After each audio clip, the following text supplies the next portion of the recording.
हाँ तो भाई आ गए फिर से। भाई आज दुकान आते ही ये भाई साहब आ गए जिनके लगाया एंटी येलो प्रीमियम कवर। उसके बाद इन शेर को लगाया क्यूट सा स्टिकर।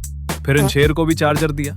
उसके बाद हमारे बॉस ने भी लगाया एक मेमोरेन। उसके बाद वीवो V70 का ग्लास लगाया भाई। फिर ये रॉकी का फैन आ गया, स्किन लगाया भाई यश का। फिर इनको भी सेम स्किन अच्छी लगी तो इनके भी लगाया। फिर ये लगाया VIP कवर। उसके बाद भाई इस फोन के भी बटन लगाया यार। फिर इसके डिस्प्ले लगाया।